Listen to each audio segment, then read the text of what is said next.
Bonjour! Fin d'année oblige, l'épisode du jour du podcast Kanpai est un peu hors du commun. Aujourd'hui, je vous propose de découvrir les différentes manières de se souhaiter la bonne année au Japon, ainsi que quelques traditions. Voici d'abord la manière la plus commune. Shinnen akemashite omedetou gozaimasu, qui signifie donc bonne année.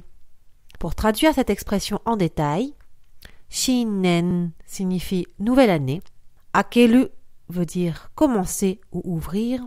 Par exemple, Toshi ga akeru voudrait dire commencer une nouvelle année. Omedetou gozaimasu, félicitations. Cette phrase est généralement suivie de Kotoshi mo yoroshiku onegai shimasu, signifiant quelque chose comme je vous remercie d'avance pour votre soutien l'année prochaine. Kotoshi o honnen, cette année. Mo, aussi. Yoroshiku onegai shimasu, phrase de politesse qui veut dire « Mes amitiés, très honorés, je compte sur vous ». Comme souvent au Japon, il existe une manière raccourcie pour dire cet ensemble de phrases.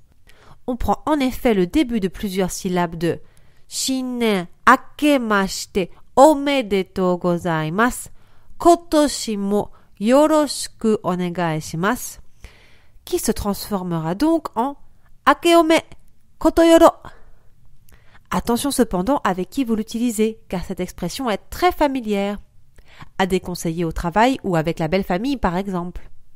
Une autre manière plus formelle pour débuter l'année est Yoi o toshi wo omukae kudasai, qui veut dire je vous souhaite de passer une bonne année.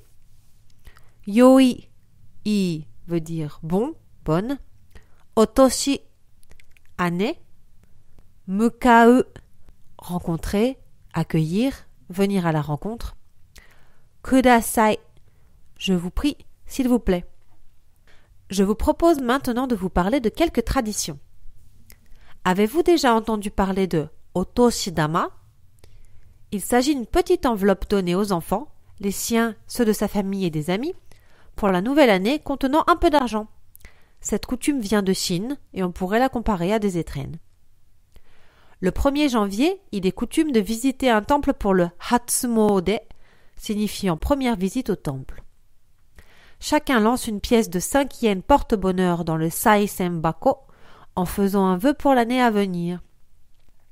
Il est également courant d'acheter un omikuji, sorte d'horoscope écrit sur un petit papier qui peut annoncer le bonheur ou pas. Dans le cas d'un mauvais omikuji, on le plie et l'attache à une branche d'arbre du temple ou à un endroit dédié. Une autre tradition à laquelle il est difficile d'échapper au Japon est celle des Nengajo. Nengajo signifie carte de vœux. Ces cartes prétimbrées sont soit décorées, soit simples. Il est donc possible d'y écrire soi-même en calligraphie les vœux de Nouvel An. Il est obligatoire de déposer ces cartes à la poste avant le 25 décembre pour qu'elles soient reçues par le destinataire le 1er janvier exactement, pas le 31 ni le 2. Il est donc courant pour les familles japonaises d'avoir un paquet de cartes dans leur boîte aux lettres ce jour de l'année. On peut préciser qu'il y a sur chacune de ces cartes un numéro de loterie organisé par la poste avec de nombreux cadeaux à gagner, comme des voyages, télévision, etc. On peut aussi noter que si un décès a eu lieu dans la famille pendant l'année passée, la famille n'enverra pas de cartes cette année.